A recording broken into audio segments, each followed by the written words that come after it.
Hello friends, मी Swapnali Kunal Naik. Swapnali creates या YouTube चॅनेलवर तुमच्या सगळ्यांचं स्वागत आहे.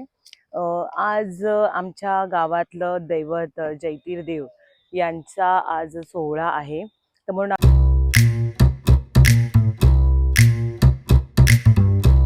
या जत्रेचं पूर्ण स्टार्ट टू एंड सगळं दाखवणार आहे. सो खूप छान वाटेल आणि खूप छान वातावरण तयार झालं आमच्या गावामध्ये. आणि ह्या उत्सवासाठी सगळे मुंबईकर येतात, जिकडनं तिकडनं चारही साईडच्या खूप गावांमध्ये ह्याची प्रसिद्धी आहे. हे आमचं जैतीर देवाचं मंदिर आहे. मी आतमध्ये पण तुम्हाला घेऊन जाते. बाजूला हे मोठं पिंपळाचं झाड आहे. जैतीर देवाला हा केळाचा नैवेद्य दाखवतात. असं सजवलेलं आहे.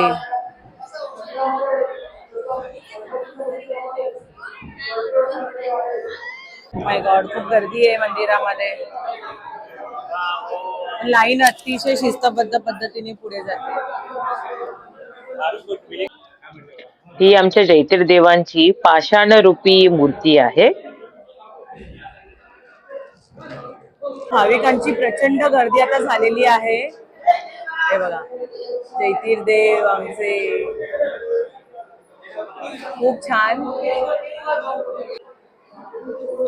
किती सुंदर मंदिर सजवलंय. सगळीकडे फुलांचं सजावट आहे.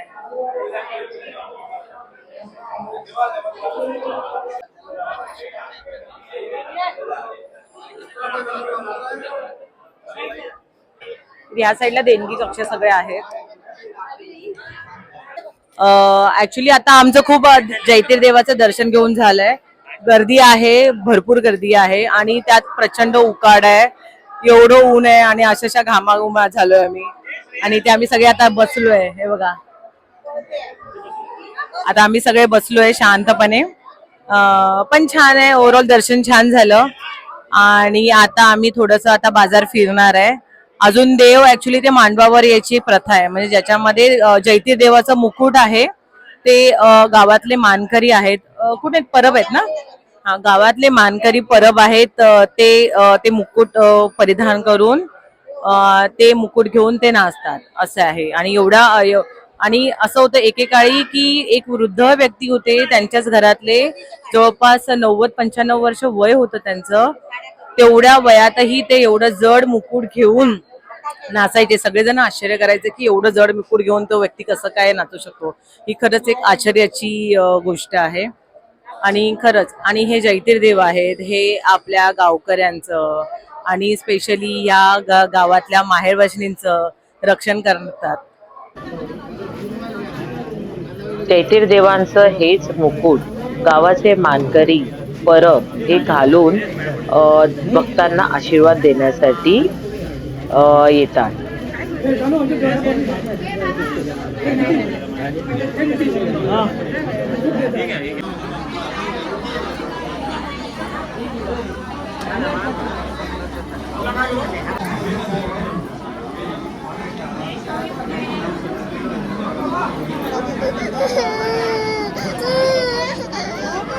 आता आम्ही घरी चाललोय आणि नंतर दुपारी परत येणार, जेव्हा देव आहे ते मुकुट घेऊन नाचणार तेव्हा.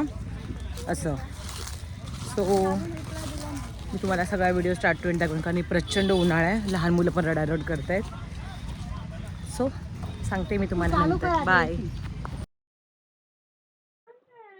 आम्ही आता सकाळचे 11 वाजता इथे आलो होतो. देवाचं दर्शन वगैरे प्रॉपर झालेलं आहे आणि गर्दी थोडीफार कमी आहे, म्हणून आम्ही मंदिराच्या आजूबाजूचा परिसर जरा फेरफटका मारण्यासाठी आलो आहोत. तिथे आम्हाला विविध प्रकारची दुकानं, खाद्यपदार्थाची दुकानं, कपड्यांची दुकानं, छोटे छोटे स्टॉल लागले आहेत, ते आम्ही आम्ही बघतोय. मंदिराच्या बॅक साईडने आलोय. सगळीकडे आता हे बघा, जत्रेचं कपडे, काही खाद्यपदार्थ, ज्या ज्या गावठी उपयोगी वस्तू असतात त्यांचाही बाजार लागलाय.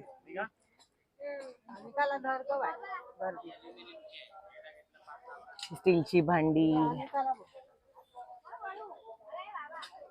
मोस्ट ऑफ इकडे कपड्यांचे दिसत आहेत.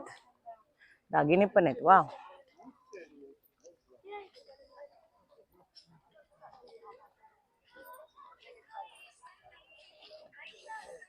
Ice cream parlour. या कडक उन्हाळा पण आहे. मालवणी खाजा आहे, मस्त एवढं फ्रेश, एवढं कुरकुरीत खाजा आहे.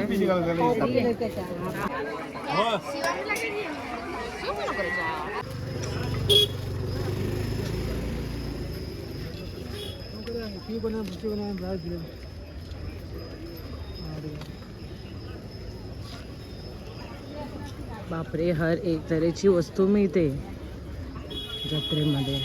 कपडे, मस्तपैकी भजी, वडापाव याचा सुगंध सुटलेला आहे. मस्त. आधी देवाच्या दर्शनाच्या आधी खायची सगळी तयारी. हे आपण बॅक साईडने आलो ना मंदिराच्या, म्हणूनच. हा, मस्त मार्केट आहे.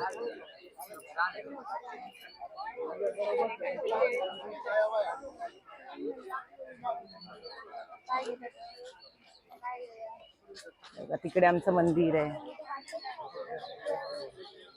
अजून लांब आहे.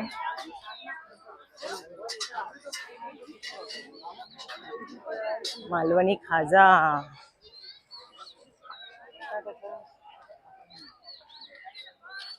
खेळणी पण आहेत.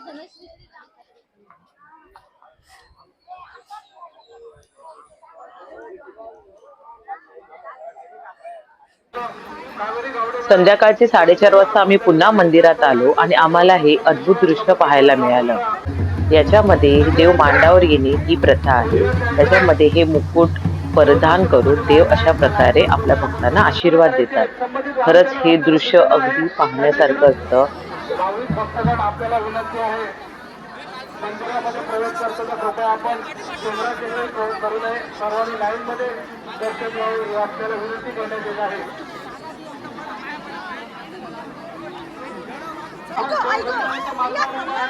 ताबडतोब संबंधित वाहन मालकाने बाजूला करायचं आहे. NH07 AL 5050 दुचाकी वाहन आहे, ताबडतोब बाजूला करा. प्रचंड गर्दी आहे. सगळे आम्ही घामाने एकदम लोटपोट झालेलो आहोत. बापरे, पण जो दृश्य पाहायला मिळाला ना, एकदम छान आहे.